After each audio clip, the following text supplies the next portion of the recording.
প্রতি মাসেই আমাদের এই সেন্টার থেকে কোনো মাসে 8 জন, কোনো 10 জন, কোনো মাসে 12 জন এরকম প্রেগনেন্ট হচ্ছেন বাই টেস্ট টিউব টেকনিক। যাদের সন্তান কোনোভাবেই হওয়া সম্ভব না, স্বাভাবিক মেলামেশা হচ্ছে না, আইইউআই পদ্ধতিতে হচ্ছে না, অনেক দিন বিবাহিত জীবন, অথবা যাদের টিউব বন্ধ, 2টা টিউবই ব্লক, যাদের শুক্রাণু বীর্যের মধ্যে নাই, তাদের অন্ডকোষ থেকে শুক্রাণু নিয়ে এই যে টেস্ট টিউব পদ্ধতির মাধ্যমে বাচ্চা নেওয়া, এই প্রক্রিয়াটা আপনারা জানেন যে সিলেট বিভাগের মধ্যে এই একমাত্র Dipshikha infertility care and counselling centre এই সার্ভিস দিয়ে যাচ্ছে। এটা আপনাদের দোয়া এবং আশীর্বাদ যে একটা আমরা এত রিমোট জায়গাতে এই সার্ভিসটুকু আমরা দিতে পারছি। শুধু সিলেট অঞ্চল না, সারা বাংলাদেশের বিভিন্ন অঞ্চল থেকে রুগী আসতেছে আমার এখানে। এইবারও আমাদের এখানে একজন রুগী কনসিভ করছে, দিনাজপুর থেকে উনি এসেছিলেন। বাংলাদেশের 40-42টা ডিস্ট্রিক্টের রুগী আমার এখানে আসছে। তো আজকে আমরা গত ব্যাচে ট্রান্সফার করি 10 জন রুগীর মধ্যে আমরা এমব্রায়ো ট্রান্সফার করি, এটাকে বলা হয় ইটি। আমরা 7 জনের মধ্যে বিটা এইচসিজি পজিটিভ আসে, কিন্তু 5 জনের খুব ভালো লেভেলে আসছিল বিটা এইচসি লেভেল, আর 2 জনের লেভেল ছিল 50 নিচে। তখনই আমরা ধারণা করছি এগুলো ভালোর দিকে যাবে না, কারণ বিটা এইচসি লেভেল ভালো যত বেশি হবে, 200, 250, 300, 400, 500 যত বেশি হবে, ততই আমরা ধরে নিই যে তার হার্টবিট আসবে। যেমন আমাদের এখানে আজকে যাদের হার্টবিট আসছে, এই 7 জন যে পজিটিভ আসছিল, 7 জনের মধ্যে 5 জনের এই বিটা এইচসি লেভেল 500-র উপরে ছিল, এবং আমরা এই 5 জনের 5 জনই হার্টবিট আমরা পাইছি। এটা একটা সুন্দর খবর। সবসময় কিন্তু বিটা এইচসি যে আসলেই যে হার্টবিট আসবে তা না। এইবারেই আমার এখানে প্রথম যে 5 জনের বিটা এইচসিজি পজিটিভ আসছিল এবং 5 জনের হার্টবিট আমরা পাইছি, এর মধ্যে একজনের টুইন প্রেগনেন্সি। আমরা আশা করি এই 5 জনের 5 জনই একটা সুন্দর সন্তান নিয়ে ওনারা ঘরে ফিরবে। এই যে একটা আনন্দের দিন আজকে আমার দীপশিখা পরিবারের জন্য, আপনার পরিবারের জন্য যেমন আনন্দের বিষয়, আপনার আত্মীয় স্বজনের কাছে আজকে বিরাট নিউজটা যাবে। কারো 10 বছর, কেউ 8 বছর, কেউ 15 বছর। ইভেন আমার গত সাইকেলে একটা রোগী 24 বছর পরে সে প্রেগনেন্ট হয়েছে, 24 বছর। অর্থাৎ তার সাথে যারা বিবাহিত জীবন, তাদের বাচ্চা বিয়ার সময় হয়ে গেছে, সে কনসিভ করছে। অর্থাৎ সে আর্লি ম্যারেজ হয়েছিল, খুব কম বয়সে তার বিয়ে হয়েছিল, কিন্তু বাচ্চা পায় নাই।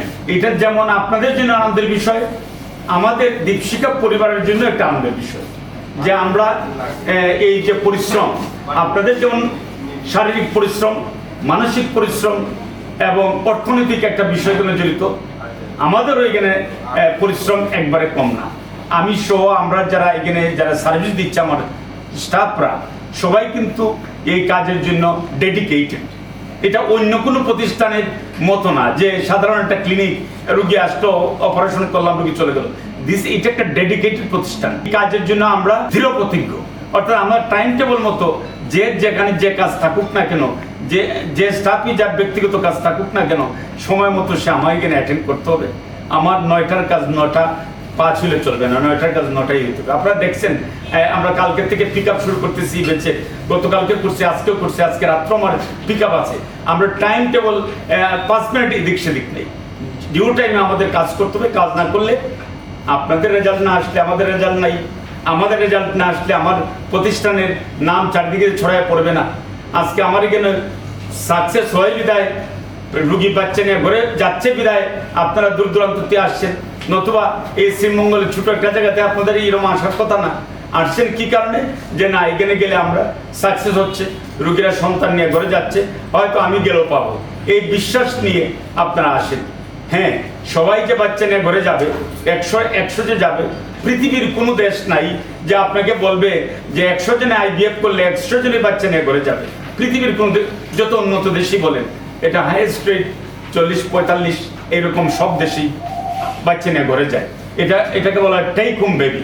অর্থাৎ আপনার বাচ্চা নিয়ে কজন ঘরে গেল, পজিটিভ হইতে পারে 60%, 70% অনেক সেন্টারে হয়, কিন্তু বাচ্চা নিয়ে আলটিমেট বাচ্চা নিয়ে কজন গেল, আলটিমেট বাচ্চা নিয়ে ধরেন 100 জনের 40 জন, 42 জন, 45 জন এইরকমই বাচ্চা নিয়ে ঘরে যায়। তো আনন্দটুকু শেয়ার করার জন্য আমি এটা করা। এই আপনারা যেমন আনন্দিত, আমরা আনন্দিত, আমার স্টাফরা আনন্দিত, আমরা এই আনন্দটাকে শেয়ার করার জন্য মূলত এই কাজগুলো করে থাকি। কেউ যদি বলে যে আমি টেস্ট টিউবে বাচ্চা নিছি, সে একটা আর চোখে দেখবে, সে কানে কানে আরেকজনকে বলবে যে শুনছো অমুকে আইভিএফ করছে, মানে আইভিএফ মানে মনে করে যে অন্যের কোনো বাচ্চা, অন্যের কোনো ডিম বা অন্য পুরুষের শুক্রাণু। আমাদের এই সমাজ ব্যবস্থায় অনেকটা চেঞ্জ হয়েছে আমাদের বাংলাদেশের, আগে এটা ছিল না।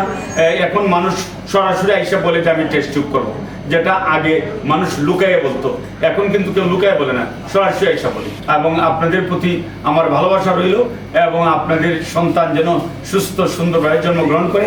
যারা এই দিনে থাকবেন শ্রীমঙ্গলে, আমি তো দেখবই, আর যারা বাড়ি এলাকাতে চলে যাবেন, এলাকাতে গিয়ে ভালো একজন গাইনোকোলজিস্ট দেখাবেন। আমি তো ট্রিটমেন্ট প্রোটোকল দিয়েই দিব, লেখা কীভাবে ওষুধ চলবে না চলবে, এবং কোনো অসুবিধা হলে আমার সাথে যোগাযোগ করবেন। আর যারা আশেপাশে থাকবেন, আমার আশেপাশে, আপনারা তো আসবেন, আমি দেখব।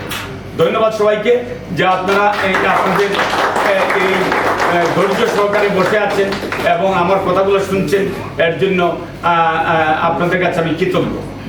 ধন্যবাদ।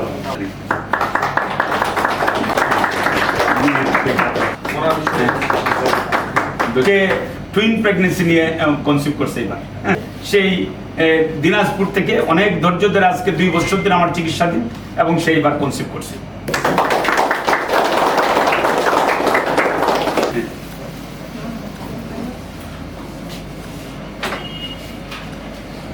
বিদেশ থেকে